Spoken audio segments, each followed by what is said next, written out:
मसीह सिर है और आप उनका शरीर है।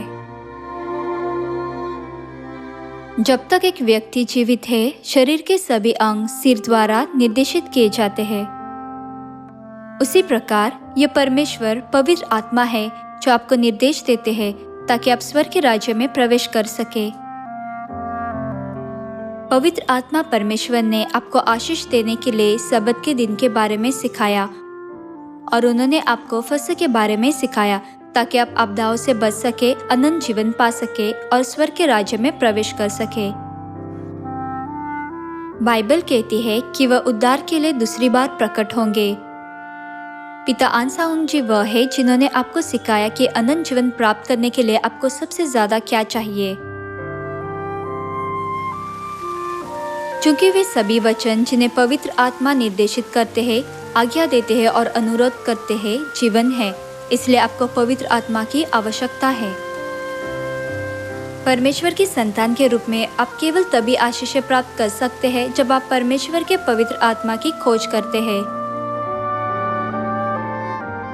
यह पवित्र आत्मा था जिसने फिलिप्पुस को खोजे को प्रचार करने और बपतिस्मा देने के लिए प्रेरित किया। फिलिप्पुस एक शिष्य था जिसने पूरी तरह पवित्र आत्मा के वचनों को ग्रहण किया और दूसरों को उद्धार देने की इच्छा से भरा था। इस प्रकार पवित्र आत्मा ने फिलिप्पुस को रथ के पास जाने को कहा।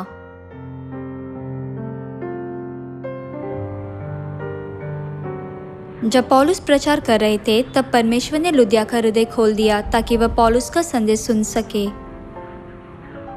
पौलुस ने अपना हृदय, मन और आत्मा इस प्रचार के लिए समर्पित कर दिया कि यीशु ही मसीह है, क्योंकि उन्होंने वही किया जो पवित्र आत्मा चाहते थे, न कि वह जो वह स्वयं चाहते थे। इसलिए वह जहां भी गए उन्होंने बहुत फल उत्पन्न किए। आपको भी परमेश्वर की इच्छा और पवित्र आत्मा के निर्देश के अनुसार सुसमाचार का कार्य करना चाहिए, न कि अपनी इच्छा के अनुसार। लेकिन कभी कभी आप प्रार्थना के बिना काम करते हैं, ऐसे काम करते हैं जो पवित्र आत्मा नहीं चाहते कि आप करें, या परमेश्वर के वचन का पालन नहीं करते और परिणाम स्वरूप आप पवित्र आत्मा के उपहार प्राप्त नहीं कर सकते। परमेश्वर कहते हैं कि आपको सामंजस्यपूर्ण होना चाहिए, अपने भाई और बहनों का विचार करना चाहिए और परमेश्वर की महिमा को प्रदर्शित करना चाहिए। लेकिन यदि आप अनुचित रूप से बोले या कार्य करें और अपने भाई और बहनों को चोट पहुंचाए, तो परमेश्वर दूसरों के हृदय नहीं खोलेंगे, भले ही आप उन्हें प्रचार करें। यदि आप मसीह के निर्देशों का पालन नहीं करते, जो सिर है, लेकिन पवित्र आत्मा के विरुद्ध जाकर फल मांगते हैं, तो परमेश्वर आपको फल नहीं देंगे। स्वर्ण पदक जीतने के लिए एथलीट संयम बरतते हैं और अपने कोच के निर्देशों का पालन करते हैं। आपके कोच परमेश्वर है। आप स्वर्ग के राज्य की ओर दौड़ने वाले धावक हैं। मुझे आशा है कि आप परमेश्वर की इच्छा का पालन करेंगे और स्वर्ग में सोने का मुकुट प्राप्त करेंगे। पवित्र आत्मा कहते हैं, इस संसार के सदृश न बनो। लेकिन यदि परमेश्वर के लोग दौड़ते हुए वह देखते और करते हैं जो उन्हें नहीं देखना चाहिए या नहीं करना चाहिए, तो उन्हें अयोग्य घोषित किया जाएगा। पवित्र आत्मा कहते हैं, प्रचार करें, चाहे वे सुने या ना सुने। लेकिन यदि कोई सोचता है वह नहीं सुनेगा और अपने विचारों के अनुसार कार्य करते हैं, तो वे पवित्र आत्मा को अस्वीकार कर रहे हैं। आपको पवित्र आत्मा के निर्देशों का सटीक रूप से पालन करना चाहिए।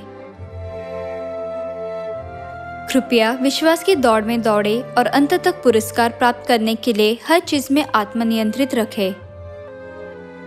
बाइबल में कई गवाह हैं जिन्होंने विश्वास की दौड़ जीती है। नूह ने परमेश्वर की आज्ञा प्राप्त की, जहाज बनाया और उद्धार को उपहार स्वरूप प्राप्त किया। और दाऊद ने परमेश्वर पर विश्वास करते हुए गोलियत को हराकर इज़राइल को बचाया। जब दानियल के 3 दोस्तों ने पवित्र आत्मा की इच्छा का पालन करते हुए कहा, हम किसी मूर्ति के सामने नहीं झुकेंगे, तब उनकी रक्षा की गई और जब उन्हें आग की भट्टी में फेंका गया तो उनका एक भी बाल नहीं झुलसा। यदि मूसा ने फिरौन के निर्देशों का पालन किया होता तो वह महिमा का आनंद ले सकता था, लेकिन उसने स्वर्ग के राज्य के प्रतिफल की आशा करते हुए पवित्र आत्मा के निर्देशों का पालन किया। कई पूर्वज जिन्होंने पवित्र आत्मा के वचनों का पालन किया, पौलुस, पतरस, याकूब और यूहन्ना, अब स्वर्ग के राज्य में हैं। यदि आप जीवन देने वाले आत्मा की व्यवस्था का पालन करेंगे तो आप पाप और मृत्यु की व्यवस्था से मुक्त होकर स्वर्गीय राज्य में जाएंगे। आप अपनी शक्ति से नहीं बल्कि केवल पवित्र आत्मा की व्यवस्था द्वारा विजय प्राप्त कर सकते हैं। पवित्र आत्मा आपकी कमजोरियों को जानते हैं, आपके लिए मध्यस्थता करते हैं और आपके लिए सफल होने का मार्ग खोलते हैं। आपकी प्रार्थनाएं भी एक साथ होनी चाहिए। जो लोग पवित्र आत्मा की खोज करते हैं वे शुद्ध, शांतिप्रिय, विचारशील, आज्ञाकारी, दयालु और अच्छे फल वाले होते हैं। मुझे आशा है कि आप पवित्र आत्मा के वचनों के अनुसार विश्वास की दौड़ लगन से दौड़ेंगे और स्वर्ग के राज्यों में सोने का मुकुट प्राप्त करेंगे।